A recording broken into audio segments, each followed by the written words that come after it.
35 casos, 45 casos, 50 casos. Alguna información viene del lugar de los hechos iniciales que fue Wuhan, otras vienen de otra parte, etc. Entonces, realmente no hay información sólida que nos permita tomar y hacer recomendaciones sólidas. Y no solamente eso, sino que la información está cambiando a un ritmo que ninguno de los que hacemos medicina habíamos visto en los últimos 30 años. Yo tengo 30 años de ejercer la especialidad y no había visto este ritmo de cambio de información que vemos por quincena o a veces por semana en los journals.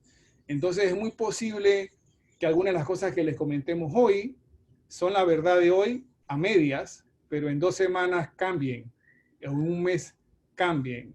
Entonces realmente, como vivimos esa ansiedad nosotros y estamos seguros que ustedes también viven esa ansiedad, estoy completamente seguro que es así, hemos querido tener esta iniciativa pues de tratar de mitigar un poco esa incertidumbre que hay en ustedes con lo poco que conocemos nosotros, y más que darles una charla o una plática, lo que queremos es a manera de intercambiar, interactuar con ustedes. Entonces, ya dicho esto, les quiero decir que la dinámica que vamos a seguir es muy interactiva.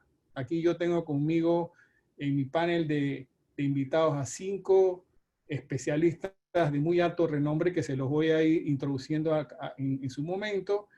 Y la idea de lo que vamos a hacer es que hemos recopilado lo que creemos son, vamos a decir, como 6 preguntas muy importantes, que son las que nos vemos en el día a día, que las personas y los familiares de cáncer nos consultan y nos preguntan.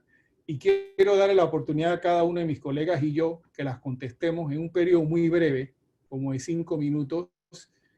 Y luego de esas preguntas, vamos a darle tiempo a ustedes. Tenemos 1 hora o un poco más para interactuar con ustedes con todas las preguntas que nos tengan a bien hacer. Nos las pueden hacer, no sé si todos están familiarizados con la aplicación, pero ustedes ven que en la parte de abajo de su panel hay un icono que dice chatear. Ustedes nos pueden escribir la pregunta que tengan a bien formularnos, nos vamos a estar recopilando y al final de la discusión vamos a tener tiempo para tratar de contestar la mayoría de las preguntas que podamos.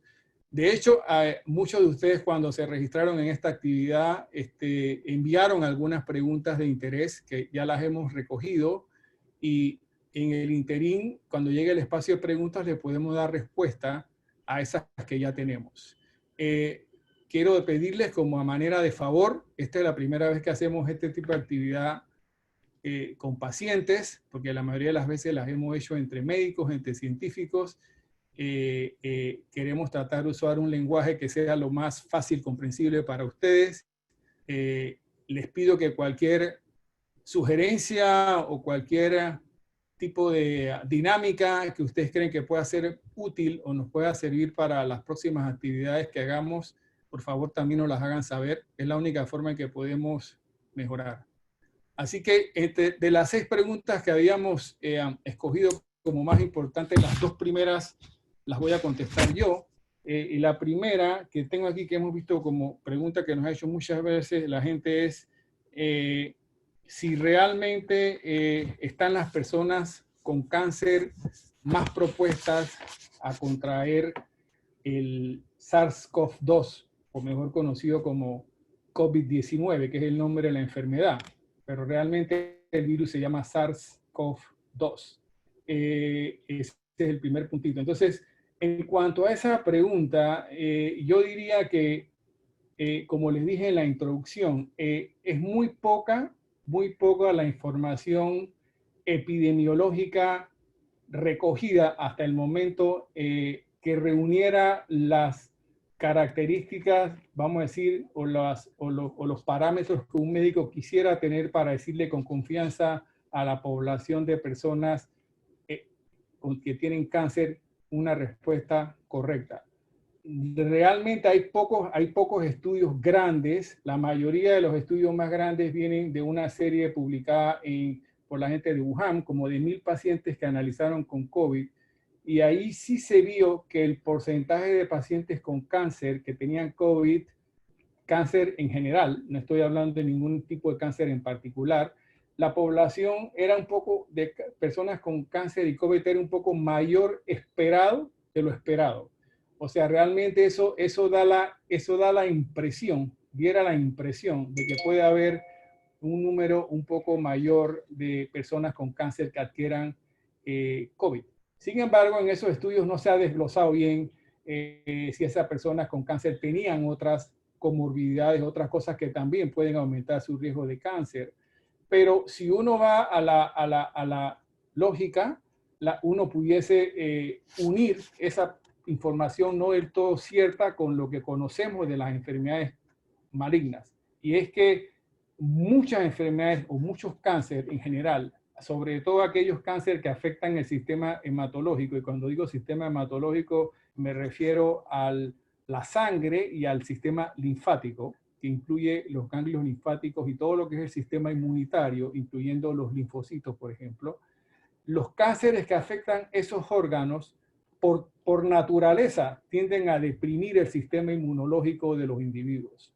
Y encima, los tratamientos que nosotros usamos para tratar de curar o combatir ese tipo de cánceres incluyen drogas y medicamentos que deprimen un poco más ese sistema inmunológico, como corticoides, anticuerpos monoclonales, quimioterapia y en muchos casos, en algunas de las enfermedades, trasplantes de médula ósea, que ya es un tratamiento que nosotros hacemos de rutina en nuestro país. Entonces, ese tipo de puntos o de factores sumados al hecho de que muchos de esos tratamientos que le damos a nuestros pacientes, incluso antes que le demos los tratamientos, los pacientes, cuando les podemos medir el nivel en el cuerpo de sus inmunoglobulinas, de sus anticuerpos, los tienen bajos. Eso se llama hipogamaglobulinemia, pero es por el tratamiento del cáncer más que todo. Entonces, todos esos factores sumados obviamente nos hacen considerar o contestar la pregunta como efectivamente sí. Es más posible que una persona que tiene un cáncer pueda contraer con mayor frecuencia la enfermedad del coronavirus. Pero vuelvo y le digo, eso es la certeza de esta respuesta es, yo diría que mediana, por lo que le acabo de decir, que no tenemos información lo suficientemente contundente que nos permita decírselo a usted con la mayor seguridad posible.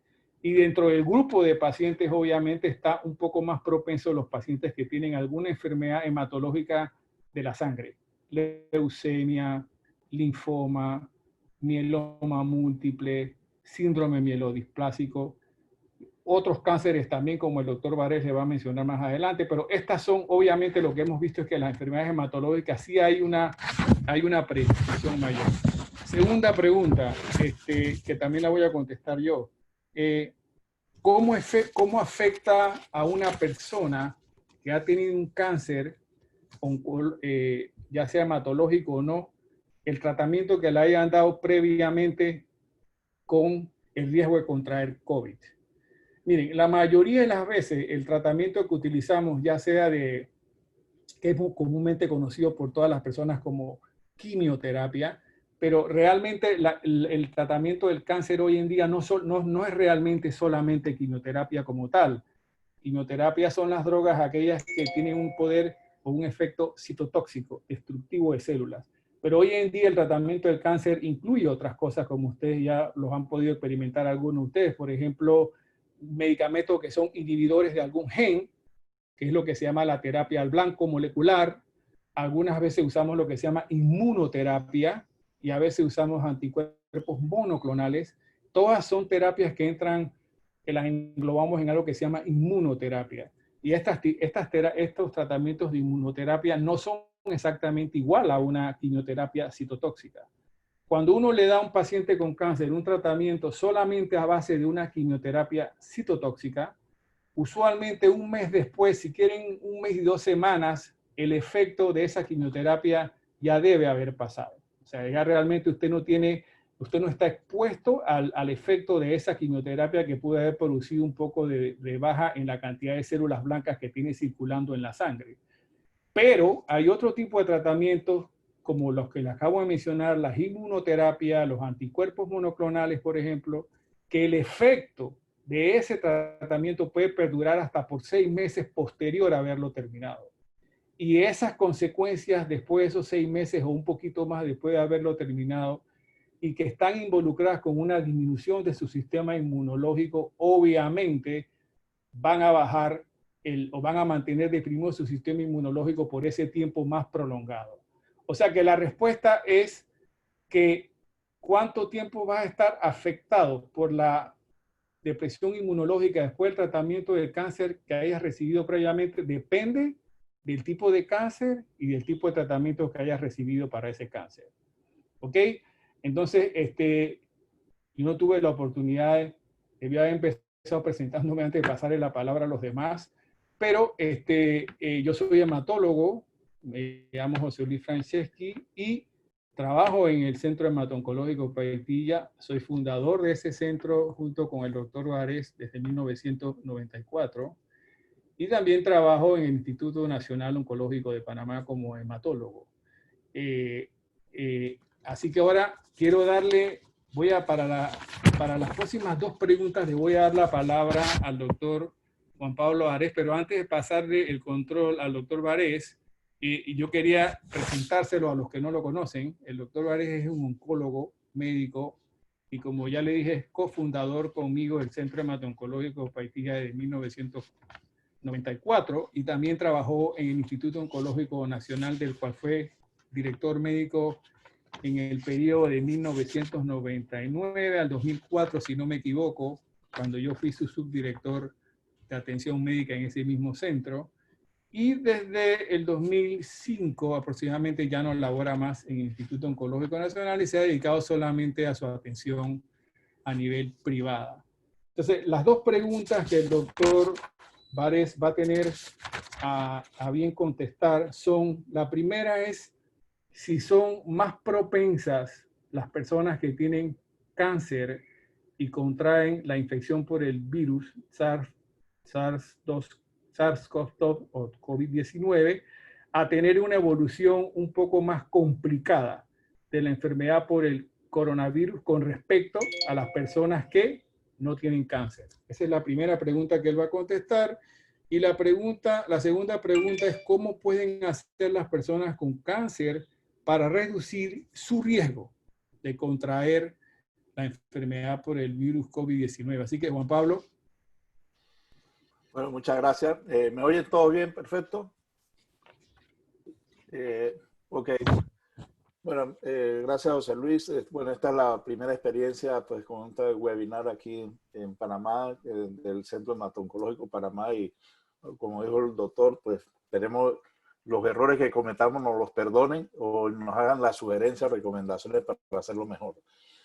En cuanto a las preguntas, yo coincido totalmente con muchas de las cosas que ya mencionó el doctor. Voy a ampliar un poquito quizás porque trata quizás de lo mismo. Pero la evolución del aprendizaje, de las cosas que se están dando referente a esta enfermedad es increíble y los cambios a veces son drásticos. Hoy en día usan una cosa, mañana dicen no, eso ya no sirve y así vamos. En cuanto a la primera pregunta, en cuanto a si los pacientes de cáncer tienen probablemente las probabilidades de complicaciones más serias. Respecto a esto, hay que recordar que los pacientes de cáncer, pues algunos tienen problemas inmunológicos producto de la misma enfermedad o producto de los tratamientos. Sin embargo, cuando se hicieron estas aseveraciones que ok, los pacientes de cáncer son los que les va a ir peor, realmente hubo algunos trabajos que fueron publicados que hoy en día se están haciendo, las mismas editoriales de las revistas donde se publicaron están siendo, echando hacia atrás esos comentarios porque algunos datos no estaban muy validados y por otro lado, la población evaluada también no era significativamente alta como para sacar algunas conclusiones. Pero, ¿qué es lo que pasa? Cuando los pacientes tienen el COVID, hay unas reacciones inflamatorias mediadas por algunas sustancias llamadas citoquinas, etcétera. que afectan principalmente al nivel del pulmón, ¿no? Y esto puede ser desencadenado por algún tipo de infección también.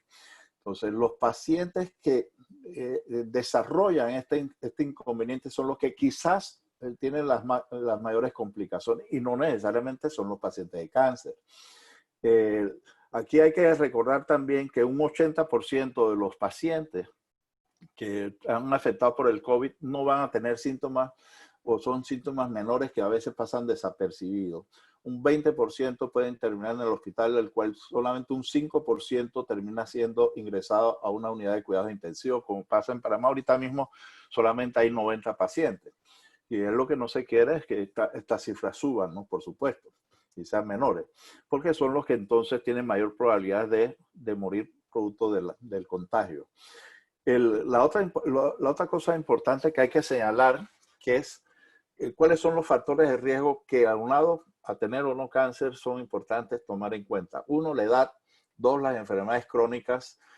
No solamente es el cáncer, son pacientes que tienen diabetes, pacientes que tienen problemas cardiovasculares serios, falla renal, ¿no? Esos pacientes tienen un factor de riesgo mayor. Obviamente, esos pacientes también pueden tener cáncer y por lo tanto tener mayor riesgo, ¿no? Por supuesto.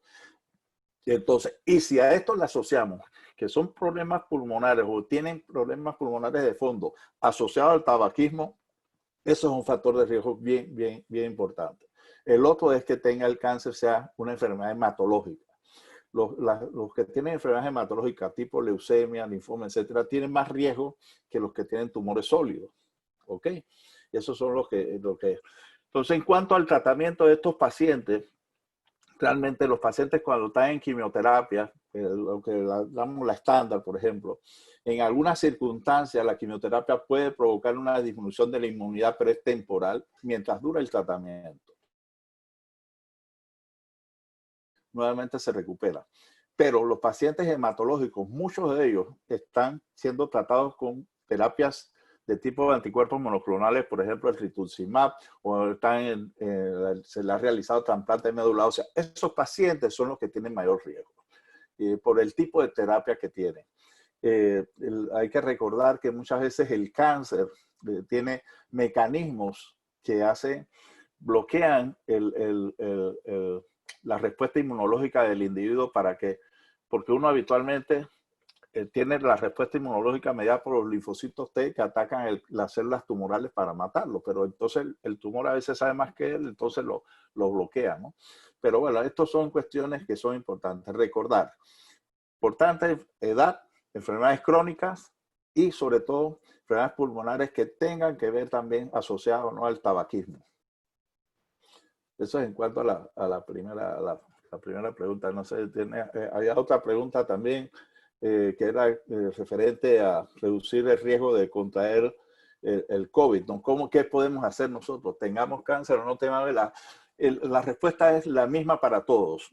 Nosotros tenemos que tener un distanciamiento social, mantener la distancia de los 2 metros, lavarnos las manos continuamente con agua y jabón por 20 segundos y, importantemente, recordar, no llevarse las manos a los ojos, a la boca, a la nariz. ¿Por qué? Porque es la manera más fácil de contraerlo. Ahí aprovecho nada más porque algunos a veces preguntan que, bueno, si me ponen sangre o esa cuestión, yo contraigo el virus. Eso no se ha demostrado, ¿no? Pero eso a lo mejor alguno de los colegas más adelante lo puede mencionar. También, si no tenemos a mano agua y jabón, podemos usar alcohol o gel alcoholado que tenga una concentración de alcohol arriba del 60%. Si un miembro también familiar o alguien que vive en el núcleo familiar en la misma casa de uno llega a enfermarse, hay que mantenerlo aislado o llevarlo al hospital dependiendo de los síntomas que tenga, y obviamente guardar las medidas de distanciamiento social más importantes con él, y obviamente cualquier cambio comunicarse con los médicos cabecera o con las entidades de salud correspondientes, ¿no? Y aquí es aprovechar, si usted fuma, deje de fumar, porque si usted fuma es uno de los que tiene más riesgo y no necesariamente tenga 60 años o más, ¿ok? Y lo otro, quería mencionar también importantemente, sobre todo lo que respecta a la clínica, Desde un principio, tanto el doctor Franceschi, el grupo de enfermeras, la administración, elaboramos un comité de salud que dimos algunos tips, que es lo mismo que hemos estado conversando ahorita mismo, para ver qué hacíamos para seguir atendiendo a los pacientes que tenían cáncer y tratar de evitar no solamente que los pacientes contrajeran el virus, sino que nosotros, el personal, porque si nosotros nos afectamos, entonces no íbamos a poder atender pacientes.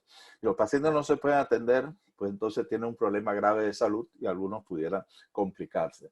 De eso hemos ido adaptándonos poco a poco, haciendo telemedicina en la mayoría de los pacientes que no necesitan venir a la clínica, y en aquellos que necesitan venir, pues los vemos físicamente, obviamente protegidos, y hemos elaborado un sistema de triage, o sea, de escrutinio para que el paciente antes de venir asegurarnos que esté bien, que no tenga síntomas o que haya estado en contacto con pacientes enfermos. Y aquí cuando llega a la clínica nuevamente, y también que mantenga, que venga con mascarilla, que etcétera, ¿no? Acá dentro de la clínica se le orienta también, y preferiblemente venga solo o acompañado de un solo familiar. Esto, gracias a Dios, nos ha permitido por más de casi 3 meses poder seguir atendiendo a nuestros pacientes de la mejor manera y brindándoles el servicio que siempre damos. Yo creo que a nivel mundial el mundo ha cambiado, nosotros tenemos que irnos adaptando, y lo que tenemos es que distanciarnos para evitar que el COVID nos afecte a nosotros y permitir que llegue la vacuna, poder nosotros tener la opción de usar la vacuna y prevenirnos, enfermarnos nosotros mismos. No sé si tienen alguna pregunta, les agradezco que me hayan escuchado y estamos a la orden.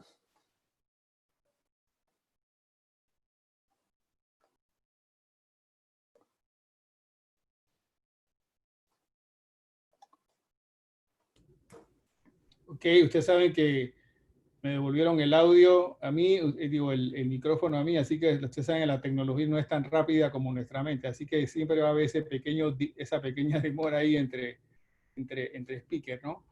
Bueno, antes que nada, antes de seguir, quiero darle las gracias a los 104 participantes que nos están escuchando. Yo, la verdad, sabía que había mucha inquietud y mucha incertidumbre, pero yo creo que es más de la que pensábamos, así que bienvenidos a los que se acaban de incorporar. Bueno, la siguiente pregunta, para la siguiente pregunta yo voy a cederle ahora, después de introducirlo, el micrófono al doctor Carlos Aguilar. El doctor Carlos Aguilar es un cirujano oncólogo joven, pero muy bueno, muy competente, muy profesional. Trabaja con nosotros en el Instituto Oncológico Nacional y también hace su práctica privada de cirugía oncológica en varios hospitales del país. Entonces, la pregunta que le dejamos al doctor Aguilar es que cómo pueden cómo pueden afectar a los pacientes con cáncer la postergación o la demora en alguno de sus tratamientos en un momento dado en esta época de la pandemia, sobre todo el estrés que le produce a los pacientes cuando parte de su tratamiento incluye una cirugía oncológica. Así que yo quisiera que el doctor Aguilar, Carlos, profundice un poquito en ese tema. Así que, Carlos, te vamos a pasar el micrófono a ti. Okay. Buenas tardes a todos. No sé si me escuchan bien. ¿Sí se escucha? Ok. Buenas tardes a todos. Quiero agradecer la invitación para participar en esta iniciativa que, pues, de antemano felicito a los organizadores de CHOP, porque me parece que es de suma importancia mantener la comunicación con los pacientes de cualquier duda que puedan tener en este escenario que estamos viviendo de la pandemia del COVID-19, que pues definitivamente ha cambiado mucho la rutina que llevamos en el manejo y el tratamiento de los pacientes de cáncer, ¿no? Hemos tenido que estudiar un poco más, revisar muchas cosas para poder adaptarnos y poder ofrecer los tratamientos de forma adecuada sin retrasar o sin comprometer el tratamiento o el manejo de los pacientes con cáncer. La pregunta es bastante clara. en base a qué puede pasar si retrasamos el tratamiento quirúrgico del paciente con cáncer que requiere, valga la redundancia, una cirugía. Sin embargo, la pregunta, si vamos a contestarlas en el contexto muy puntual, podemos decir que si nos pasamos más allá del tiempo requerido, definitivamente el cáncer va a progresar. Va a progresar a nivel local, quiere decir en el sitio donde se origina, puede progresar dependiendo de su forma de diseminación a los ganglios o a otras partes del cuerpo. Esto, sin embargo, esta es una respuesta muy puntual, sin embargo, esto tiene muchas variables. Para esto tenemos que tomar en cuenta de que todos los tipos de cáncer no son iguales. Hay cánceres que son mucho más agresivos que otros. Hay cánceres que se desarrollan o pueden diseminarse más rápido que otros. Y también tenemos que tomar en cuenta la etapa de la enfermedad. Los pacientes que tienen cáncer en una etapa más temprana es diferente a un paciente que tiene un cáncer a una etapa un poco más avanzada. Entonces, para eso, los cirujanos oncólogos y todo el equipo multidisciplinario que atiende el cáncer, hemos revisado, aparte del conocimiento que tenemos de la biología, o sea, del comportamiento de cada uno de los tumores, hemos revisado guías y recomendaciones internacionales de sociedades americanas y europeas, donde se hacen recomendaciones en cuanto a decidir qué cáncer tiene prioridad en operarse y cuáles pueden esperar un poco más en hacer el procedimiento quirúrgico. Esto no quiere decir, esto sobre todo va dirigido a las instituciones que tenemos donde hay mayor volumen de pacientes. Y pues en el escenario del COVID, donde hubo desde marzo hasta ahora un retraso en la atención inmediata de todos los pacientes por el escenario y por el triage que estábamos haciendo del tratamiento dirigido a los pacientes de COVID, eso ha retrasado un poco la atención directa, pero el escenario que tenemos ahora es muy distinto al que teníamos en marzo. Creo que hemos avanzado bastante en cuanto al conocimiento de cómo organizarnos, tomar las medidas de precaución, cómo proteger mejor al paciente, cómo proteger mejor al personal y cómo también a nivel hospitalario organizar las diferentes distribuciones de los pacientes que puedan tener la infección con aquellos que no puedan tener la infección. Eso nos ha ayudado a agilizar un poco más la decisión de cuándo operar un paciente con cáncer. Definitivamente, pues que el conocimiento de la patología del cáncer y siguiendo las recomendaciones internacionales, también tomando en cuenta, pues como ya han mencionado los doctores, que el manejo del cáncer es multidisciplinario. Tenemos que tomar en cuenta las opiniones de otras especialidades, oncólogos, hematoncólogos, radiooncólogos, para ofrecer diferentes alternativas en caso de que el paciente no pueda llevar a cirugía, porque esto puede implicar un mayor riesgo en un hospital. Entonces, ver alternativas de ofrecer otros tratamientos que también se aplican al paciente y que pueden hacernos, o más bien al paciente, ganar tiempo precisamente en no retrasar su tratamiento.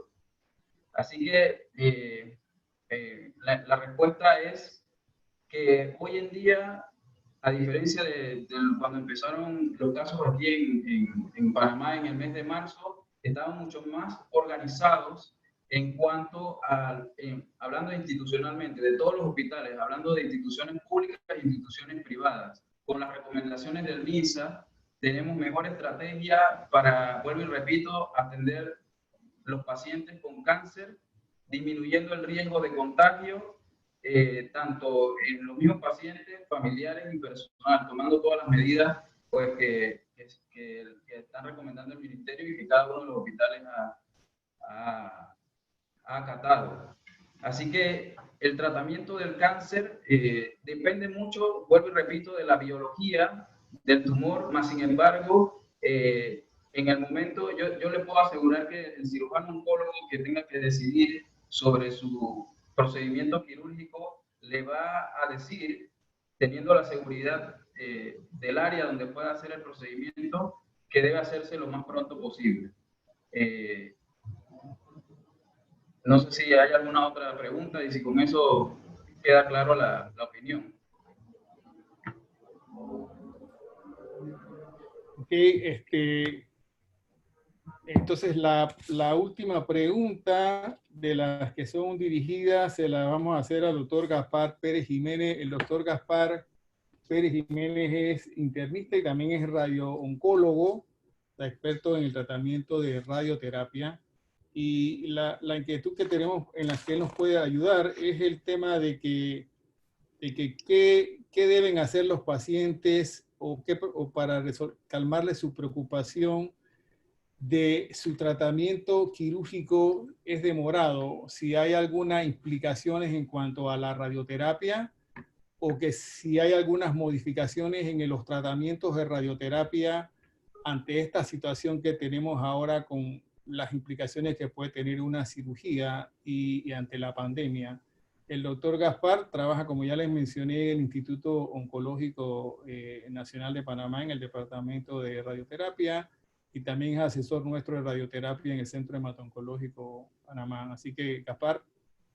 Sí, bueno, buenas tardes. Primero que nada, gracias a todos por estar presentes esta tarde. Yo me voy a salir un poquito del contexto, con el permiso de José Luis, porque pues probablemente es mucho más conocido el concepto de quimioterapia, el concepto de cirugía, y solo los pacientes que han estado en contacto con la radioterapia lo entienden, o algún familiar que haya tenido algún paciente que haya recibido el tratamiento lo entiende. De lo contrario, inclusive entre los mismos médicos, esta es una especialidad muy poco conocida, ultra especializada, y que yo creo que merece por lo menos 30 segundos a que los demás tengan al menos un pequeño pantallazo de lo que es la radioterapia. La radioterapia es el otro pilar que en conjunto con la cirugía y la oncología, pues intervienen en el manejo multidisciplinario del paciente con cáncer. Si tengo que asociarla a la cirugía o a la oncología, tendría que apegarme un poco más a que se parece a la cirugía en el sentido que es un tratamiento localizado. A diferencia de la quimioterapia que actúa en todo el cuerpo, la radioterapia es un tratamiento localizado que pretende muchas veces terminar de consolidar lo que el cirujano intentó sacar durante su procedimiento quirúrgico. Y es un tratamiento que está basado principalmente en la utilización de rayos X. ¿Okay? Es un tratamiento que va dirigido específicamente al sitio que tú quieres tratar, en donde a través de rayos X dirigidos, centralizados, pues pueden atacar directamente a las células tumorales, específicamente al DNA, para evitar de que las células sigan multiplicándose. El DNA es lo que nos permite que las células se dividan y básicamente lo que nosotros queremos es detener este proceso. Y eso es lo que viene a ser la radioterapia como complemento a lo que hace la quimioterapia y la cirugía. Habiendo dicho esto, tratando de contestar puntualmente la pregunta que se me hace en este momento, pues yo tendría que contestar que definitivamente, como bien mencionó el doctor Carlos Aguilar, nosotros hemos ido aprendiendo muchísimo a través de estos meses con esta pandemia que es nueva para el mundo, no para Panamá, sino para el mundo entero, y definitivamente que a través de lineamientos internacionales y también locales, porque pues también hemos podido tener la oportunidad de a través de las sociedades como la de oncología y la de cirugía oncológica, tener consensos que nos permitan a nosotros poder dirigir de la mejor manera el tratamiento a los pacientes con cáncer. Y del punto de vista de la radioterapia, definitivamente que se pueden hacer algunas adecuaciones si fuese el caso, que también están avaladas inclusive previo a la pandemia que estamos padeciendo en este momento. Por ejemplo, ¿qué podemos hacer nosotros en radioterapia si en cuanto a modificaciones de tratamiento, podemos hacer tratamientos un poco más acortados. Por ejemplo, en lugar de hacer 30 o 35 sesiones, que puede ser el tratamiento estándar, en un tratamiento, podemos acortarlo dependiendo de las características del paciente y del tumor, como aquí se ha repetido en muchas ocasiones, tanto como por el doctor Varés, como por el doctor Franceschi, como por el doctor Aguilar. Esto no es algo que podemos extrapolar a todos los casos, a todos los pacientes y a todos los tipos de tumores. Sin embargo, en casos seleccionados, nosotros podemos, dependiendo de las circunstancias, acortar el tratamiento, como menciono, en número de sesiones, porque me faltó mencionar que la radioterapia se da por sesiones diarias, de lunes a viernes, descansando sábados y domingos. Y esas sesiones, que por lo general ocupan 5, 6, 7 semanas, se pueden acortar a 4 o inclusive, dependiendo del escenario, a 3 semanas, dependiendo del caso, insisto. Son estrategias que nosotros podemos utilizar, como también otras a las que el doctor Franceschi me hace alusión, como puede ser cambiar el orden de los tratamientos. Por ejemplo, nosotros podemos hacer el tratamiento previo a un procedimiento quirúrgico o podemos hacer el tratamiento posterior a un procedimiento con quimioterapia. Si por alguna razón el paciente no puede recibir uno de estos tratamientos y está validado por las características del paciente y del tumor, nosotros podríamos hacer primero un tratamiento con radioterapia que posteriormente le permita al cirujano hacer su procedimiento quirúrgico y que finalmente le permita al oncólogo médico dirigir su tratamiento sistémico en una forma segura. Me voy a adelantar a una pregunta que vi en varias ocasiones dentro del chat, y ya con esto termino mi intervención para darle espacio a las múltiples dudas que pues pueden surgir en el auditorio, y es si la radioterapia te va a disminuir o afectar el sistema inmunológico, y me atrevo a contestarlo ahora porque fue una de las preguntas que se le hizo puntualmente a oncología y que yo creo que también vale la pena contestar en este momento. A diferencia del manejo sistémico, que por lo general pudiese, dependiendo del tratamiento que se está dando, porque no en todos los casos es así, pero en alguno de ellos pudiese suprimir el sistema inmunológico, la radioterapia no afecta directamente el sistema inmunológico. No te va a bajar las defensas, no te va a afectar el nivel de hemoglobina, no te va a afectar el nivel de plaquetas. La radioterapia, como mencioné al principio, al igual que la cirugía, actúa en forma puntual y localizada en el sitio en el que se está aplicando.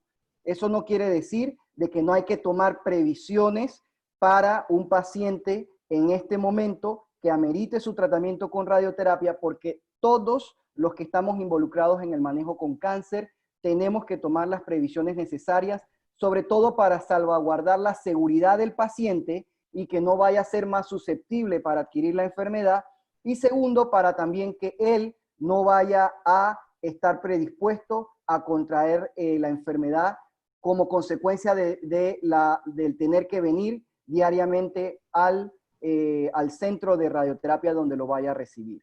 Yo creo que hasta ahí voy a llegar en esta primera parte, para posteriormente, si hay alguna pregunta o alguna respuesta que deseen que profundice más, o si surge alguna otra duda con respecto a la radioterapia, pues se pueda hacer más adelante.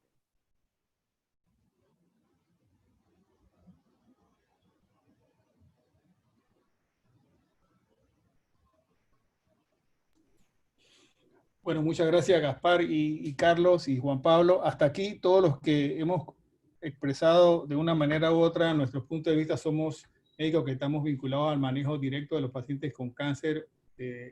Sin embargo, las otras dos personas que invitamos no son menos importantes, porque son las personas que nos apoyan en el día a día en el manejo de nuestros pacientes, sobre todo cuando están en el hospital, y más ahora en esta época de COVID. Yo le voy a dar la palabra, pero antes quiero introducir a la doctora Mónica Pachar, que es una doctora muy joven, pues es hija mía, yo creo, prácticamente, igual que los que han hablado previamente, pero es muy competente.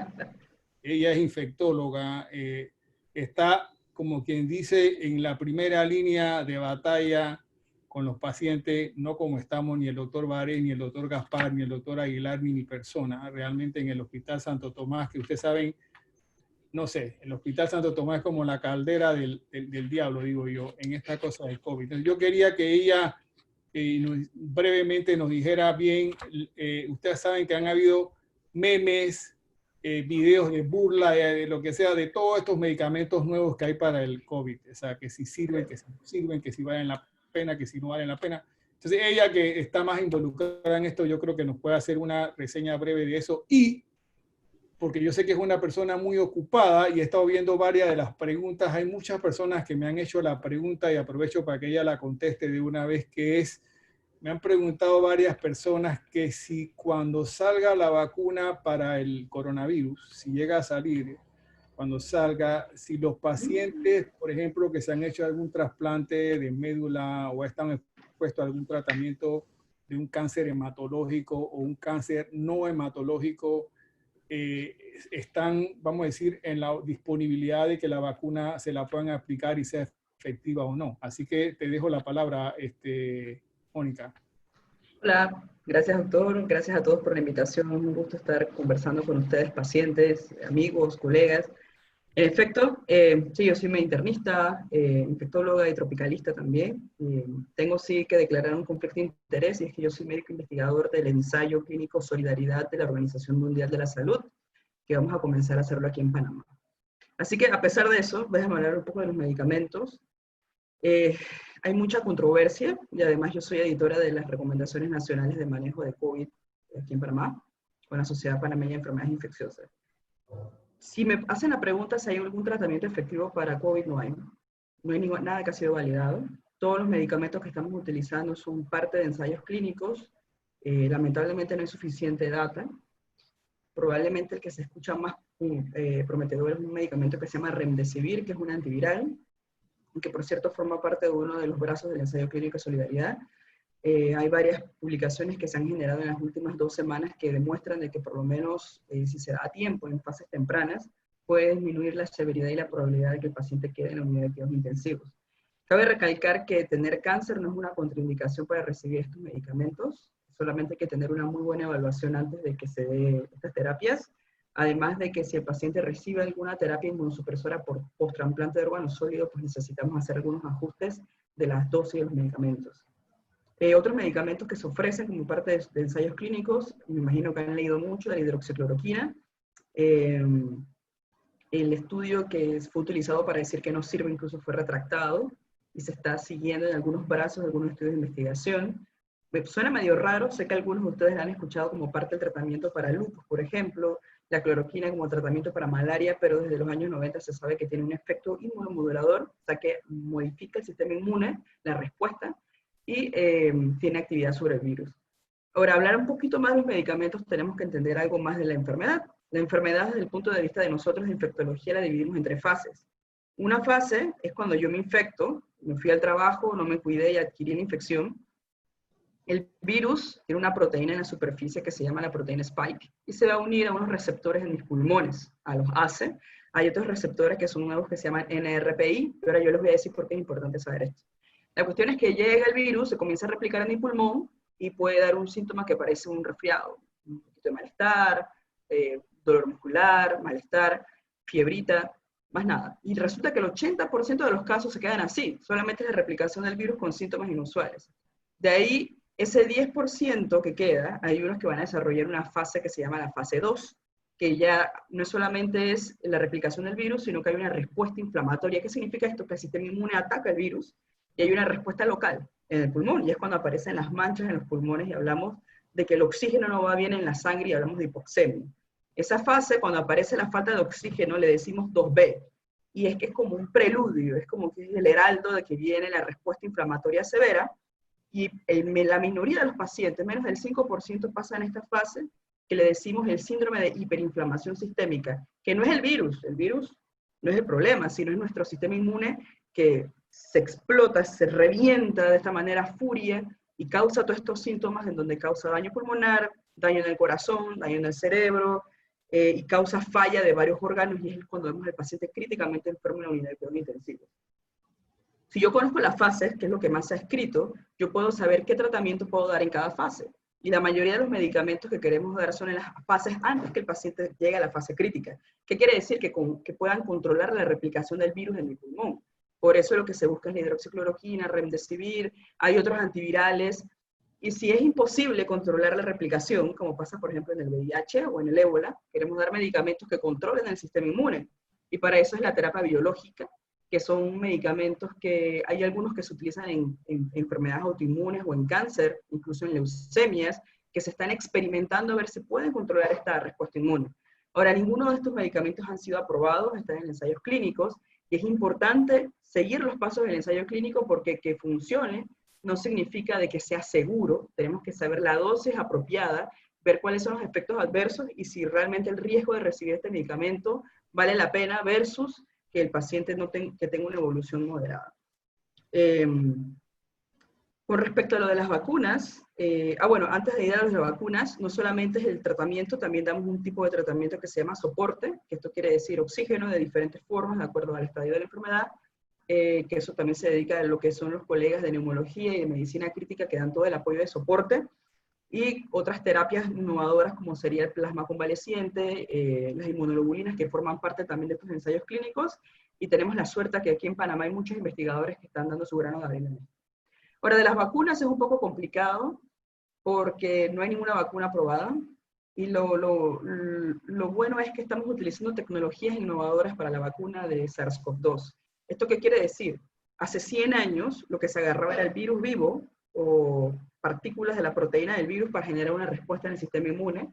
Ahora estamos utilizando unas técnicas nuevas que se llaman, por ejemplo, con vectores virales, que es como un caballo de Troya que yo le voy a dar al paciente para que genere una respuesta, o utilizamos vacunas de ADN o de ARN para que no da el virus en sí, sino como la receta. Y una vez se inyecta en el paciente, la célula produce esta proteína y el cuerpo genera una respuesta inmune.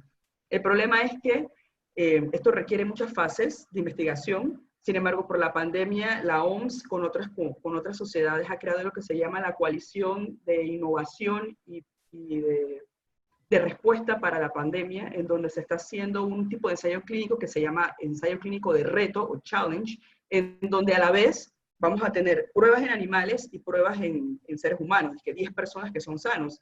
Y si vemos que es seguro en el animal, que funciona, y en las personas no hay efectos adversos, viene el siguiente reto, y se van aumentando el número de personas que se van incluyendo en el estudio.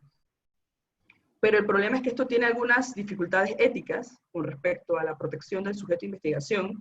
Hay tantas partes que están de acuerdo o en desacuerdo de este tipo de estudio, pero definitivamente que hay prisa por la magnitud que está teniendo la pandemia. Ahorita mismo existen 10 vacunas que son candidatas, que se encuentran en ensayos clínicos fase 3. Las fases para probar una vacuna van desde fase 1 hasta fase 3 y luego fase 4, para saber que son seguras. Así que es prometedor.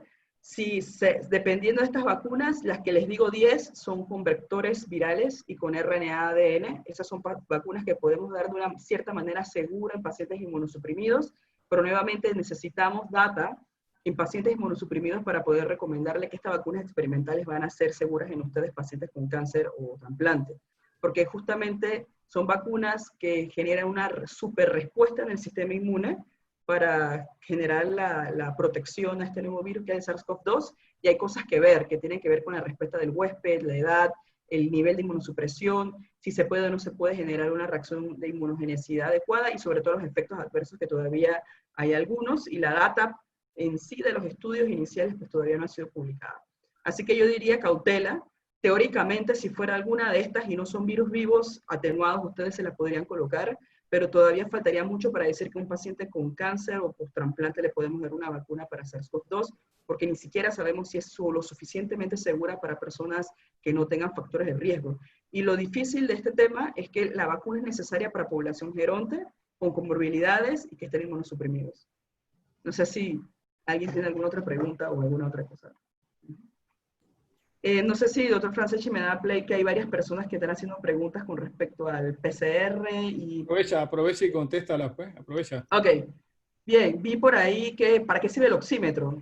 El oxímetro no hace diagnóstico de COVID. Recuerden que el virus es SARS-CoV-2, COVID es la enfermedad. Como les dije, es un virus que infecta el pulmón, Y una de las manifestaciones es que baja el oxígeno en la sangre, y el saturómetro es para eso. A las personas que se les da manejo ambulatorio y no se hospitalizan, se les debe dar un saturómetro para medir el valor de sangre, del oxígeno en la sangre. Es como una medición indirecta. Idealmente tiene que estar arriba de 95, pero hay otras cosas que ver. Si uno siente que le falta el aire, si sientes que te duele el pecho, si sientes que tú te levantas y caminas y te agitas, pues son otros marcadores, pero es para eso, no es para hacer diagnóstico.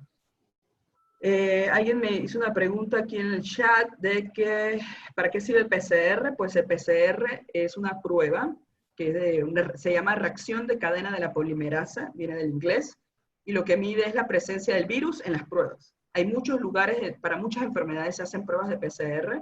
En este caso de SARS-CoV-2 se toma de la nariz o de la boca, se puede tomar de otros sitios con un hisopado, y se mete en una máquina que tiene varios ciclos y mide cuánto virus hay en la muestra. Y si usted, aunque no tenga síntomas, se le detecta esto, pues usted tiene una infección por SARS-CoV-2, o sea, COVID-19, y dependiendo de criterios clínicos, le podemos clasificar en la severidad, si es leve, moderado o severo. Yo creo que esas son las preguntas infectológicas que yo vi por ahí. Ok, si hay alguna más adelante, te pasamos la palabra.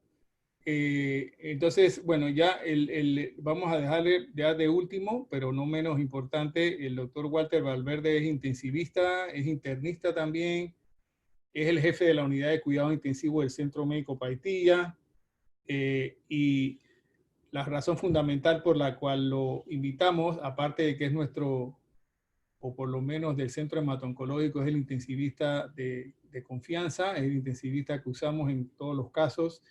Él ha sido el encargado de organizar y coordinar la trazabilidad y la movilidad de cualquier paciente que llegue con COVID-19 al Centro Médico Paitilla, y por supuesto que ha tenido experiencia atendiendo a pacientes de frente, igual que la doctora Mónica. Entonces yo le pedí al doctor Valverde que quería que compartiera un poquito con nosotros su experiencia en esta movilización de un paciente cuando llega a un hospital privado con esa sospecha o con el diagnóstico de COVID, y cómo se van manejando las situaciones en las distintas etapas en las que está. Claro que cada hospital tiene su forma particular, no podemos decir que porque así se hace en el Centro Médico Paitilla, así se hace en todos los hospitales del Estado, pero se comparten muchos fundamentos y muchos principios, y es bueno que ustedes tengan una idea de esto, ¿no? Así que, Walter. Hola, buenas tardes. Sí. ¿Me escuchan? Sí. Oye, he tenido un problema con la pantalla y estaba en el celular y me entró una llamada y me perdí. Así que he ingresado aquí en estos últimos, ¿qué será? 20 segundos, ¿no?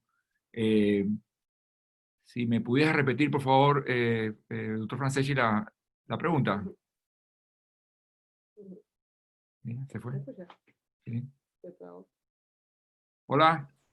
Pues no sé cuánto escuchaste, ahora me escuchas, pero le comentaba yo a todas las personas que nos escuchan que la razón fundamental por la que te invitamos es porque eres una de las personas que ha estado al frente también atendiendo pacientes, igual que la doctora Mónica, y fuiste la persona como jefe de la unidad de cuidado intensivo del Centro Médico Paitilla, fuiste también el médico encargado de organizar y coordinar las acciones a tomar con los pacientes que lleguen a ese centro buscando atención, ya sea crítica o no crítica, y queremos que esa experiencia es valiosa, compartirla de cómo se mueve un paciente en un hospital cuando llega con una sospecha diagnóstica de COVID, y que aunque la forma de hacerlo en el Centro Médico Paitilla tal vez no sea igual a todos los hospitales públicos, por lo menos es una forma de hacerlo, y es importante que la gente tenga una idea, ¿no? Así que quisiéramos que compartieras un momentito con nosotros tu experiencia en ese sentido.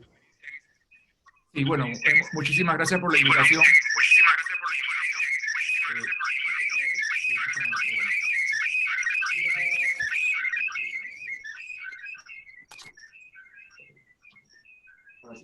Bueno, muchas gracias por la invitación. ¿Ahora sí se escucha bien? Sí, perfecto. Sí, bueno, mira, la verdad es que la experiencia ha sido muy particular, porque entrar a un hospital de atención general de manera súbita tiene que ser convertido en un hospital para atención de pacientes.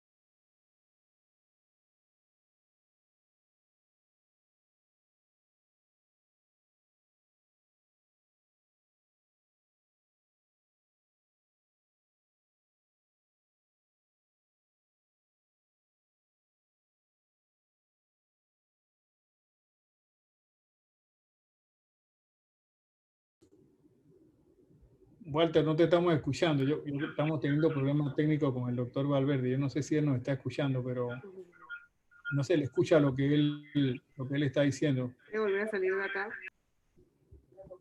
No, se perdió ya. Ahora sí, perfecto. Sí. Ahora sí. Y ahora sí, bueno, Sí. me he quedado en la parte de que en esta fase, ahora en una segunda fase de lo que es la atención de los pacientes en un hospital, tiene una característica muy particular y diferente a la primera. Porque ahora todos los hospitales tenemos que atender dos grupos de pacientes. Los pacientes que vienen con enfermedad con COVID y también otro grupo de pacientes que tienen enfermedades crónicas y que requieren de atención médica. Al menos en mi hospital lo que ha ocurrido es que en los últimos 15 días hemos tenido un repunte de pacientes en cuidados intensivos, que es mi área, y en general en el hospital, de personas con enfermedades crónicas que por razones entendibles, pues este miedo, este temor de venir a los hospitales, estuvieron en casa esperando hasta que se hayan descompensado. El mensaje muy importante es que, por supuesto, pacientes con problemas de inmunosupresión, con tratamientos inmunosupresores, tienen que, en la medida de lo posible, evitar venir al hospital. Pero cuando hay necesidad de buscar una atención médica para evitar más complicaciones, los hospitales están organizándose y estamos organizados de tal manera que ya tenemos que tener la capacidad de manejar estos dos flujos, por usar un término, de pacientes, tanto con enfermedad COVID como otras enfermedades, pudiendo mantener flujos diferentes, asegurando la bioseguridad de todo el personal y de los pacientes y poder recibir atención adecuada. Tenemos que mentalizarnos y estar listos de que esto es una situación que no va a terminar muy brevemente y las personas no pueden quedarse en casa soportando y dándole larga a situaciones que en otras circunstancias hubieran podido tener una atención mucho más expedita.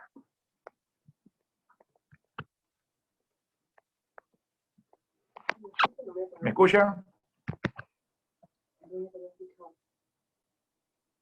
Bueno, sí, yo. Bueno, muchas gracias, Walter. Muchas gracias, Mónica.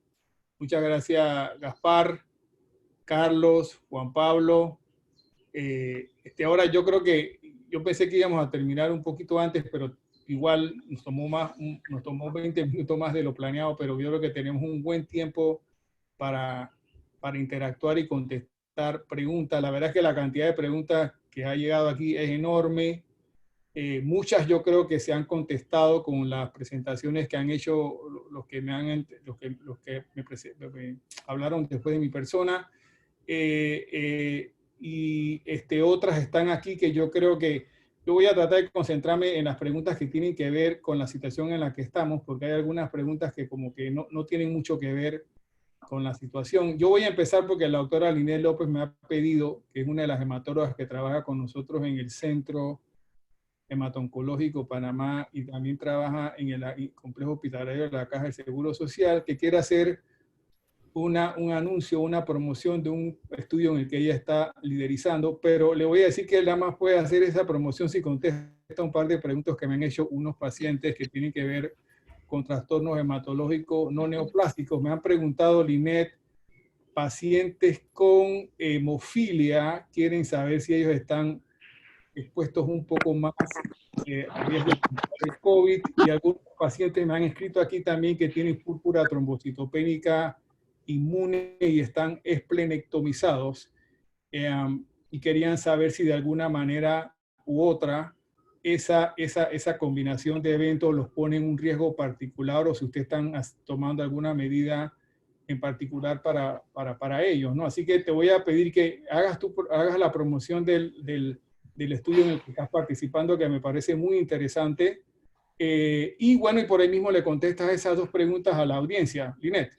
Claro, buenas tardes a todos, mucho gusto. Pues como les comentó el doctor Franceschi, estoy participando en un estudio nacional con el uso del plasma convaleciente, que pues algunos habrán escuchado. Básicamente es un plasma que se obtiene de pacientes que ya han padecido COVID y que producen en su sangre proteínas que son anticuerpos que protegerán, en teoría, no se sabe a ciencia segura, en un futuro de próximas infecciones. Y ese plasma se lo transfundimos a pacientes con enfermedad activa y tratamos como una medida adyuvante de que el paciente pues no progrese tan rápido en la enfermedad. O sea, no es una cura, pero es como una terapia de soporte a todos los otros medicamentos, como la doctora Pachar les comentó, en los pacientes con COVID. Y básicamente solamente quería exhortarlos, porque tenemos 2 estudios, tenemos unos en pacientes en cuidados intensivos y pacientes que están en sala con enfermedad leve moderada. Pero realmente lo que necesitamos es que nos ayuden en la promoción de la donación de este plasma, los pacientes que ya han padecido COVID, todos sus amigos, familiares, exhórtenos a que se aproximen al banco de sangre de seguro o que por lo menos llamen para que hagan la gestión a ver si pueden calificar como donantes y así poner su granito de arena en esta lucha contra el COVID. Les voy a dar los teléfonos 6751 4638 y 513-1138. Igual se los escribo en el chat. Y para nosotros sería pues una gran ayuda, créanme, tenemos pacientes que ya hemos transfundido el plasma, no les puedo dar datos de efectividad, pero les puedo decir que sí es seguro, y tenemos la verdad que bastante fe en el estudio de que podemos ayudar más personas. Y bueno, esto también contestándole las preguntas, pues es interesante, me hacía esta pregunta con unos colegas, que estábamos tratando de describir una casuística de pacientes en hematología que ya han tenido padecimiento con COVID, y pues nos llama la atención que realmente no se agrupan en una enfermedad determinada, ¿no? Claro que algunos pacientes están un poco más predispuestos por la inmunosupresión per se, pero no hay como un brote abismal, o sea, no lo pondría como un factor de riesgo exagerado para padecer COVID. Creo que tienen riesgo muy, muy similar a la población que ya está en riesgo, valga la redundancia, y en los pacientes, por ejemplo, con hemofilia, de hecho no hemos tenido ningún paciente hospitalizado con COVID, pero no quiere decir por eso que no se pueden infectar. Quizás han tenido, la verdad, que bastante cuidado, tienen que evitar hacer salidas innecesarias, y nosotros estamos tratando muchos servicios en el oncológico y en el seguro social, estamos tratando de hacer atención de manera telefónica, ayudándolos a hacer las recetas electrónicas para que su exposición en los hospitales, en donde hay áreas con pacientes con COVID, sea mucho menor. Y los pacientes con trastornos inmunológicos como trombocitopenia inmune, aquellos que están esplenectomizados, ustedes saben que el vaso es uno de nuestros armamentos para las defensas, pues también en teoría deberían cuidarse. Yo pienso que de igual manera todos los pacientes inmunosuprimidos deben tener un poquito más de cuidado. Pero bueno, solamente comentándoles nuestra experiencia, no hemos tenido un aumento de casos significativos o un mayor número de casos en X enfermedad hematológica. Es lo que hemos venido observando. Algunos pacientes con mieloma múltiple, algunos pacientes con leucemias agudas, pero como les digo, yo creo que es más por la enfermedad, es por la exposición, que la propia enfermedad les hace ir al hospital. Entonces ahí es donde está el riesgo, ¿no? Del lavado de manos, la mascarilla, portar su mascarilla en los hospitales. Eso es, yo creo que es fundamental para tratar de evitar la exposición. Gracias.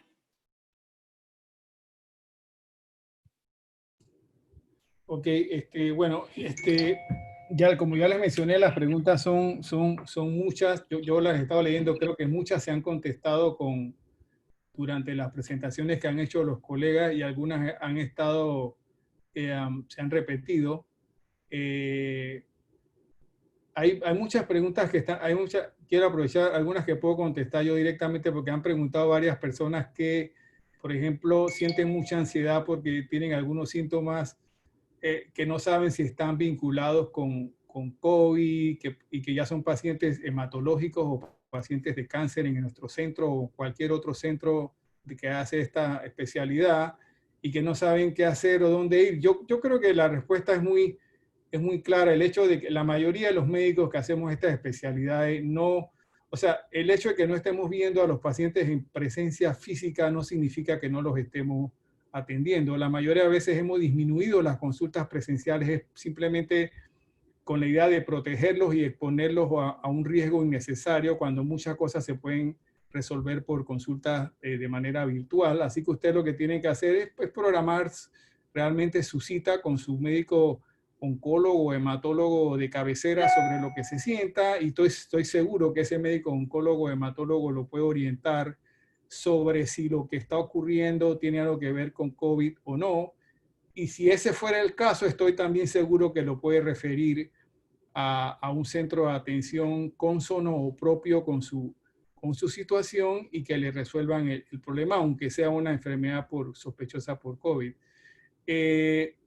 La otra cosa es que también preguntan sobre las citas de hematología. Los pacientes tienen nos han preguntado varias veces que qué hacemos con las citas de los pacientes de hematología que tenían citas planeadas en 3 meses y se les cambian para 4 meses.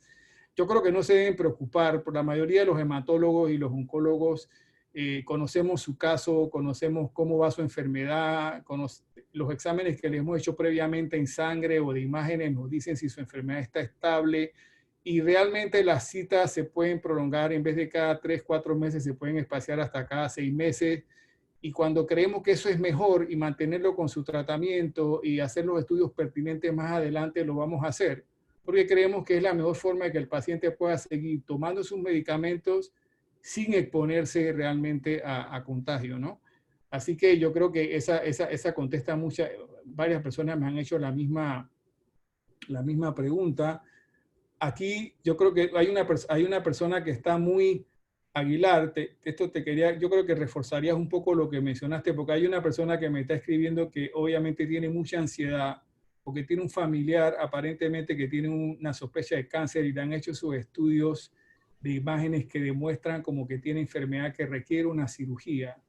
Y le preocupa un poco porque eso se ha ido demorando, la cirugía, y cuando le hacen los estudios de imágenes, pues hay evidencia de que hay lesiones como que han aumentado de tamaño y eso. Entonces, les preocupa específicamente, les da ansiedad, pues la conducta que haya que tomar. Yo creo que eso tú lo contestaste con tu presentación, pero tal vez sería bueno que pudieras ahondar un poquito en eso. Carlos. Sí, claro que sí. Mire, definitivamente cuando le damos el diagnóstico a cualquier persona de cáncer, la primera reacción que vamos a tener es de temor, duda, incertidumbre, depresión, y eso es completamente normal. Y la ansiedad, como usted dice, va a tener esta persona también. Y lo primero que piensa esa persona es si se tiene que operar, se quiere operar mañana mismo. Y pues nosotros en el manejo de cáncer, como dije hace un poco, definitivamente que debemos tratar de ofrecer el tratamiento quirúrgico lo más pronto posible. Pero tenemos que tomar en cuenta que estamos hablando que depende mucho del tipo de cáncer. No sé cuál sea el diagnóstico de este paciente, pero depende del tipo de cáncer que debemos evaluar cuáles son los estudios que este paciente necesita. Hay que completar siempre una serie de estudios para evaluar la extensión de la enfermedad y poder definir si el paciente definitivamente necesita un manejo quirúrgico o una operación al principio. También depende mucho de la edad y de otras enfermedades que pueda tener el paciente, se va a necesitar completar estudios para ver que el paciente está en condiciones de llevar a un procedimiento quirúrgico. Eso también tiene que tomarse en cuenta para este paciente. Y lo tercero, que es pues definitivamente en el escenario que estamos viviendo, como mencioné hace un rato, la enfermedad, seguimos teniendo una incidencia o un número de casos reportados diarios bastante considerable que nos preocupa, pero el escenario en cuanto a la organización de los hospitales que hemos tenido desde marzo hasta acá, pienso que en ese aspecto hemos mejorado. Y pues definitivamente que el paciente que está haciendo la pregunta o el familiar debe dirigirse al médico que le está tratando, al oncólogo, cirujano oncólogo que lo está tratando, para preguntar precisamente qué tan rápido se le puede ofrecer la cirugía. Y estoy seguro que el cirujano oncólogo, si es el caso de que requieran el tratamiento quirúrgico inicial, le va a ofrecer la cirugía en el hospital o en el sitio donde le pueda garantizar una mejor seguridad. Porque se han organizado un poco los hospitales, excepto obviamente los hospitales que están atendiendo a pacientes de COVID exclusivamente, pero hay otros hospitales, como mencionó el doctor Walter, que se han organizado para tratar de atender enfermedades crónicas y pacientes COVID y dividir un poco el riesgo de que se pueda contagiar a los pacientes. Así que esa es, pues, más que todo mi intervención. No conozco exactamente el diagnóstico del paciente, pero esa sería la recomendación que le puedo dar. Sí, yo creo que está bien la recomendación porque la persona no dice el diagnóstico, solamente dice que tiene un familiar que le han hecho 2 estudios de imágenes y que está negativo y que ahora el paso es la cirugía, pero está aguantada la cirugía por razones de la pandemia, así que me imagino que es un paciente que tiene un cáncer que no es metastásico y que posiblemente se pueda beneficiar de una cirugía radical y está en esa espera, ¿no? Así que yo creo que con eso que has dicho ha contestado bastante bien la pregunta. Le voy a dar la doctora Linet, ya que está. ¿La doctora Linet está aquí? Sí. Sí. Hay 2 personas que me han preguntado sobre qué puedes decirles sobre enfermedad de anemia falciforme, SS o SC, y su riesgo de padecer crisis torácica aguda por COVID-19. Así que, ¿qué le puede decir un poco al respecto? Buenas, sí, pues los pacientes falcémicos, claro, el riesgo de presentar un síndrome torácico asociado a una neumonía por COVID obviamente se incrementa un 100%. La terapia de los pacientes falcémicos sí se ha visto afectada. Por ejemplo, pacientes que tienen programados recambios eritrocitarios, hemos tenido que posponerlos, hemos tenido que intentar dar manejo en casa, hemos modificado muchas de nuestras conductas para, nuevamente les digo, evitar la exposición. Su riesgo quizás puede ser comparable a un paciente con alguna otra enfermedad de nosotros que tiene un grado de inmunosupresión. Como saben, algunos hacen autoesplenectomía, que es decir, algunos por solitos se les va el vaso, por propio de su enfermedad, y eso disminuye sus rangos de defensas, ¿verdad? Así que, pues, lo mismo para todos, protegerse mucho y evitar esto, y si tienen algún síntoma, acudir temprano, o sea, no esperar para entonces evitar tratar de ir complicado a los hospitales.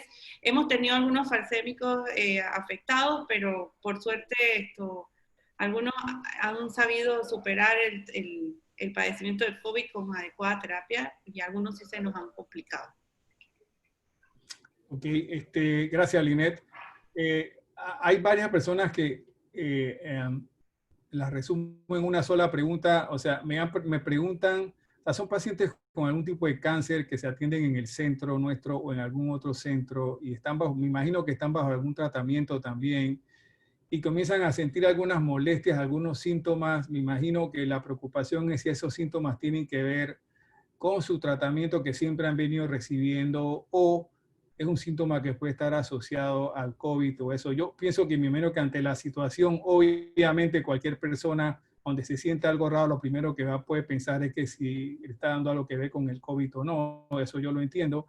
Yo creo que la mejor respuesta ahí es realmente que se pongan en contacto haciendo una cita televirtual o llamando a su oncólogo, a su hematólogo, a su radiooncólogo, a su cirujano y le expliquen sus síntomas, porque lo más probable es que a lo mejor no tenga que ver con eso, pero si tiene que ver, estoy seguro que cualquiera de nosotros lo puede orientar y decirle a dónde es el mejor lugar que puede ir, ¿no? Para aclarar los síntomas.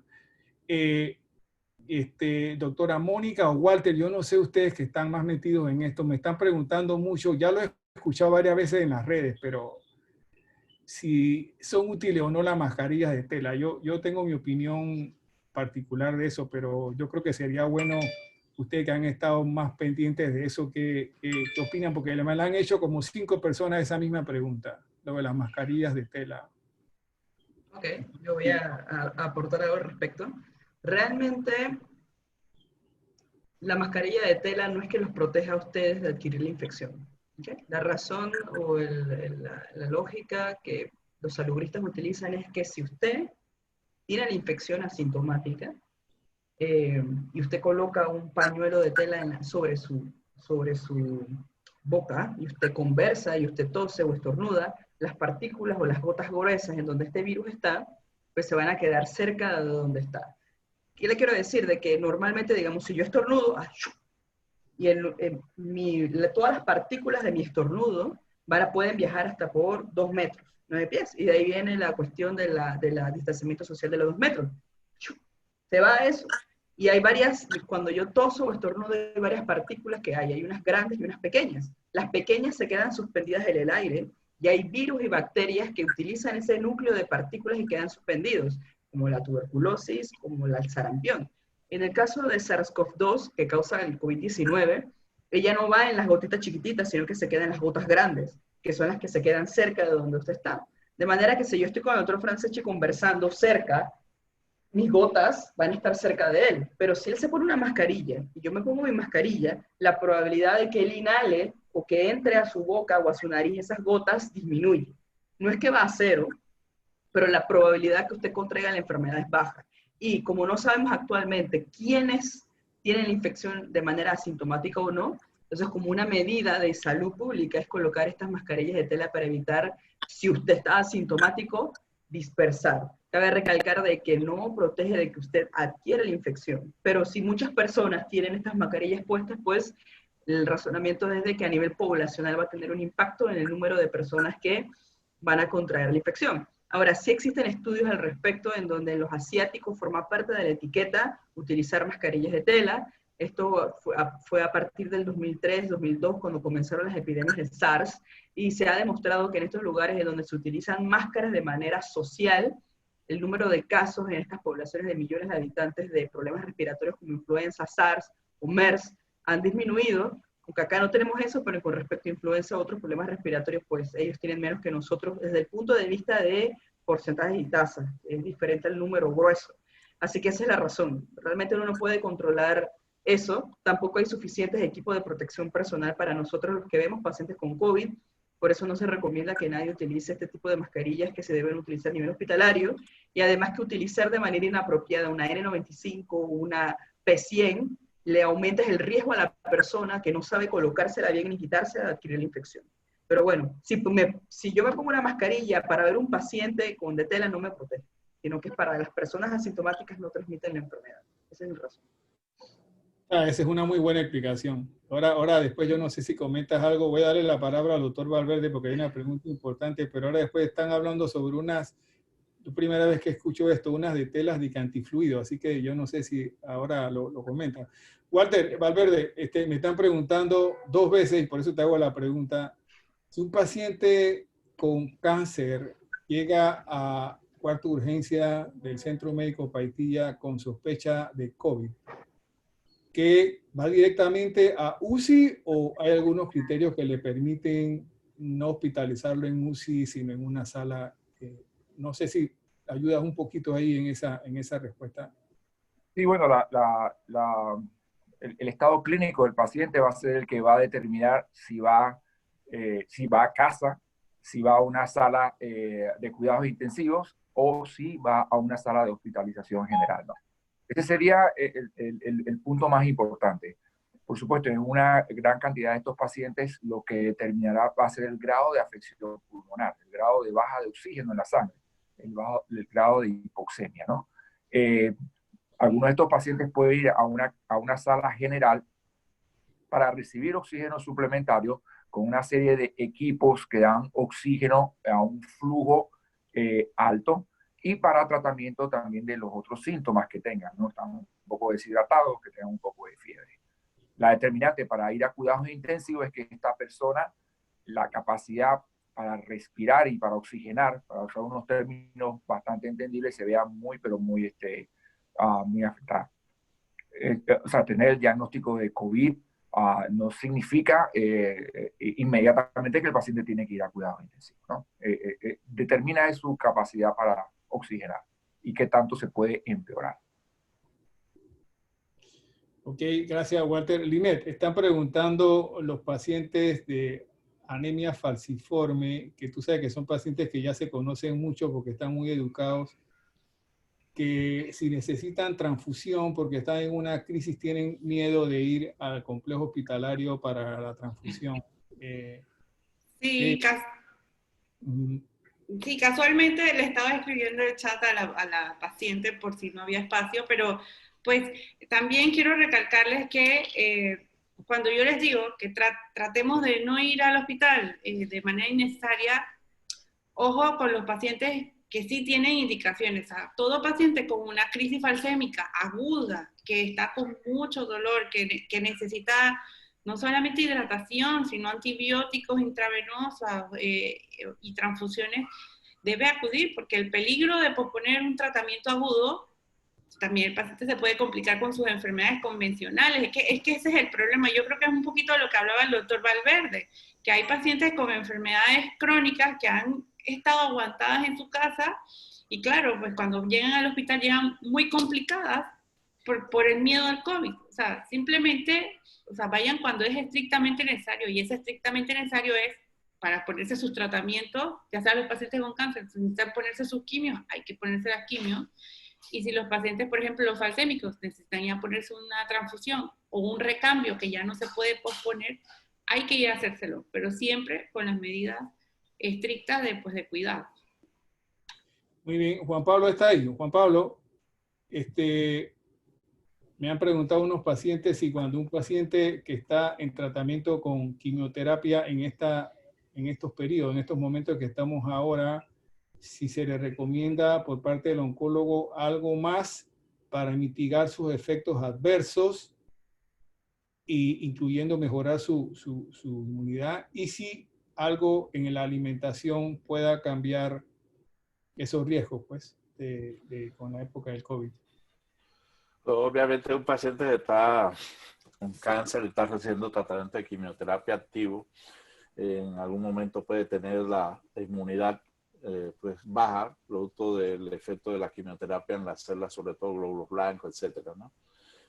Como ellos saben, entonces obviamente tiene que extremar un poco las medidas de prevención que hemos mencionado previamente, distanciamiento social, lavado de las manos, usar mascarilla, etcétera, ¿no? Y obviamente cuando va a atenderse, pues nosotros por lo menos pues en nuestra unidad tenemos este sistema de triage para también tratar de evitar el contagio, no solamente de parte de ellos, sino del personal. La otra cuestión es que obviamente independientemente sea con COVID o no, los pacientes que están con cáncer, están en tratamiento, deben de llevar una dieta sana, ¿no? Preferiblemente rica en proteínas, los carbohidratos en forma moderada, porque muchas veces pues se habla que si el azúcar que provoca cáncer realmente no necesariamente el azúcar, es la obesidad, ¿no? Que es producto del exceso de carbohidratos, etcétera, ¿no? Falta de ejercicio y esas cosas. Yo creo que aquí lo importante que ellos mencionan ahí, pues los efectos adversos, aparte de los tratamientos de quimioterapia, la mayoría de ellos llevan algún grado de premedicación. Son medicinas que se ponen previo a la quimioterapia para disminuir los riesgos de efectos adversos, ya sea esteroides, medicina para las náuseas. Los esteroides no solamente evitan las náuseas, sino también evitan las reacciones alérgicas. Las recomendaciones que se les da previo a los tratamientos, se los orienta qué posibles efectos adversos va a tener. Pero el comer sano, el hacer ejercicio moderado, mantenerse, sobre todo en esta época ahorita difícil de salir al aire libre, hacer ejercicio, pues por lo menos en casa. Y yo creo que aquí sí siempre es bien importante, y lo hemos notado en nuestros pacientes que le hemos hablado en esta época. Ellos se han hecho muy conscientes, ellos mismos se han preocupado un poquito más de extremar sus medidas de prevención, usando sus mascarillas apropiadamente. Algunos llevan, incluso aparte de la mascarilla, llevan la máscara, la tienda facial, que eso pues es un factor adicional. Algunos llevan hasta guantes, pero los guantes, bueno, hay su polémica al respecto, pero la parte facial es muy importante, y el lavado de las manos. Yo creo que no hay una dieta en particular que uno deba o no, sino que básicamente lo que siempre se menciona para todas las personas, ¿no? Proteínas, carbohidratos, menos grasa, pero frutas y vegetales es importante tomarlas en cuenta, ¿no? En algunos esquemas de quimioterapia a veces restringen un poquito lo que son los cítricos, por los efectos secundarios a nivel de la boca, porque, bueno, le hacen aftas, y entonces hay que limitar un poquito esa cuestión. La otra parte es el exceso de condimentos o de mucho picante, etcétera, ¿no? Hay que tener cuidado con eso también, y obviamente evitar el alcohol. Sí, Juan Pablo, otra pregunta aquí. Yo es que la verdad me van a disculpar porque son demasiadas preguntas. Yo no sé si me he saltado alguna o qué, pero y la idea de esta actividad era contestar la mayoría de las inquietudes que las personas tengan. Para eso lo hicimos realmente, así que no quisiera que se pasara alguna, pero bueno, me preguntan aquí que los pacientes que están en vigilancia por un cáncer de colon, en esta época en la que estamos en COVID, si solamente es suficiente hacerle su CEA de seguimiento o si por estar en esta época había algún otro examen que se pueda hacer para monitorizar su cáncer con miedo a una recurrencia. Esa es la pregunta que me hacen, así que yo no sé si la puedes contestar. Sí, claro. Bueno, nosotros, no solamente nosotros aquí en Panamá, a nivel mundial se dieron algunas recomendaciones, no solamente para los tratamientos, sino para la vigilancia de los pacientes, porque obviamente todos tenemos miedo de que cuándo me va a salir o esto, si va a volver a pasar o no. Cada cáncer tiene su particularidad. Yo creo que es importante su médico, a cada uno pues le explica, bueno, tú tienes mucho riesgo, tienes poco riesgo, pero a todos, por lo menos, las recomendaciones es darle un seguimiento, y en algunas circunstancias, dependiendo del cáncer, por ejemplo, si se estaba haciendo la mamografía o algún estudio especial anual, bueno, vamos a correrlo un par de meses. Eso lo hicimos en el periodo entre marzo a mayo. Ya como algunos hospitales o algunos centros ambulatorios han abierto y su nivel de confianza para evitar, por lo menos tienen menos riesgo de tener pacientes con COVID porque no tienen volumen alto, no han tenido pacientes hospitalizados con COVID, pues estamos dando la oportunidad de que estos pacientes vayan con mayor seguridad a estas áreas, ¿no? Porque es importante, obviamente, el screening o el escrutinio y establecer cómo está el estado de la enfermedad y garantizarle al paciente que está bien, que todo está seguro, que no hay progresión. Pero sí se han dilatado. Los tratamientos en algunas circunstancias eran tratamientos de soporte, por ejemplo, si tenían pacientes con osteoporosis, etcétera, en vez de ponerlo cada 6 meses, bueno, lo alejábamos un poquito. Los pacientes que ya necesitaban hacerse algún otro estudio de screening, dependiendo de las condiciones de su enfermedad, lo hacemos o lo dilatamos un par de semanas, un mes. Y muchas veces, muchos de los pacientes realmente le hemos dicho, oiga, puede hacerse el estudio. Entonces ellos mismos dicen, doctor, déme chancecito un par de semanas, porque yo todavía tengo miedo. Está bien, mientras no haya un riesgo para el paciente en ese sentido, uno lo puede dilatar, ¿no?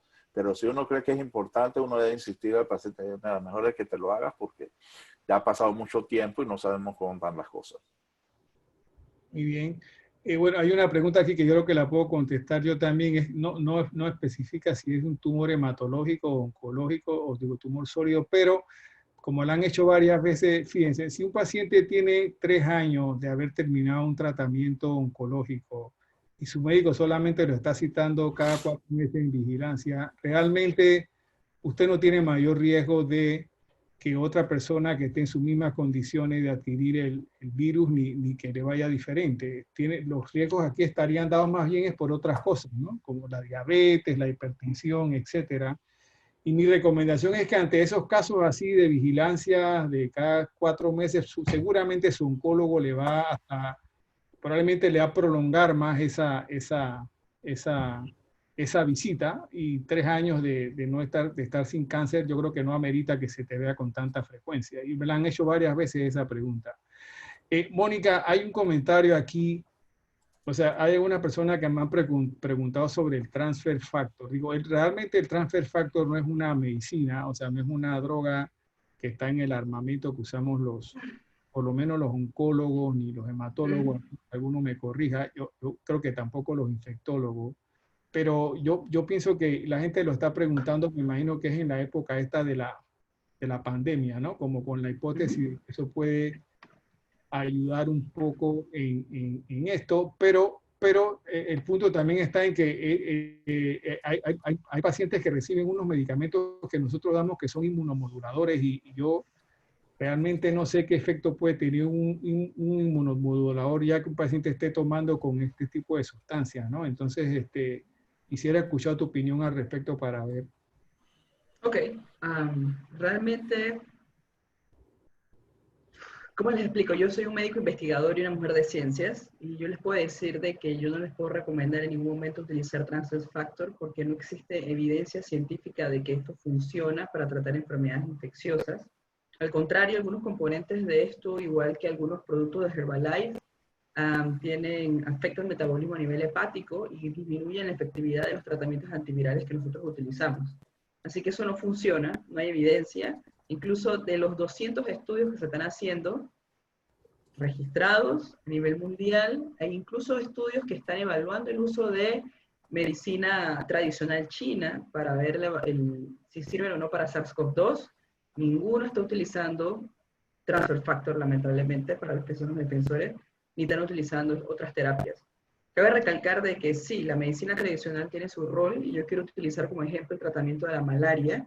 Lamentablemente, la malaria se ha hecho resistente a la mayoría de los tratamientos tradicionales, pero hace muchos años atrás, una investigadora, infectóloga, microbióloga china, se puso a leer tratados antiguos de diferentes dinastías donde curaban esta enfermedad. Recuerden que la malaria no es algo de Panamá ni de Latinoamérica, es mundial. Antes, hasta en diferentes partes de Rusia había, y encontró que un extracto de una planta servía para matar este parásito, y de ahí surgió un medicamento que se llama la artemisina, y la doctora en particular se ganó un premio Nobel por haber aislado este medicamento de una planta, y era medicina tradicional china. Así que estos estudios, por supuesto, son prometedores en Asia. Aquí en Latinoamérica, en el continente americano, nadie está haciendo ningún estudio de medicina tradicional. Y por lo tanto, yo no les puedo decir de que si funciona o no transfer factor, no hay evidencia ni para SARS-CoV-2, ni mucho menos para alguna otra enfermedad infecciosa o enfermedad autoinmune, ni cáncer. Puede tener efectos adversos importantes a nivel de riñón y de hígado. Bueno, nuevamente yo le quiero dar las gracias a Mónica, a Walter, al doctor Carlos, a Juan Pablo, al doctor Gaspar, a la doctora Linet, que se integró al final y ha contestado muchas preguntas también. Yo creo que he contestado todas las preguntas que me han hecho llegar de distintas maneras. Me parece que ya no hay tantas preguntas y ya inclusive hay muchas personas que han ido dejando ¿cómo se llama? La actividad. Así que yo creo que ha sido muy provechosa. Yo vuelvo y les repito, me gustaría mucho que, aunque no sea en este momento, después a nuestras redes nos hagan llegar cualquier comentario, cualquier sugerencia para una próxima actividad. Yo, por las preguntas que he visto aquí, creo que hay suficientes dudas y suficientes inquietudes como para hacer más actividades centradas en algún tema en particular. Y vamos a tomar todas las medidas para poder hacerlas. Estoy seguro que todos los que nos participaron en esta ocasión nos pueden volver a participar para un tema más puntual. Yo creo que ha sido buena y que cumplió con las expectativas que teníamos. Así que le quiero dar las gracias realmente a todos los panelistas, a todo el equipo del Centro Hemato-Oncológico que nos sirvió de apoyo, y a todos los que han tenido la paciencia de unirse con nosotros en esta hora y media para escucharnos y intercambiar experiencia con ustedes. Así que todos a seguir cuidándonos, quedarse en la casa si no hay nada que hacer en la calle y seguir todas las indicaciones y recomendaciones que le hemos dado. Así que, sin más, entonces buenas noches a todos y muchas gracias por su atención. Chao.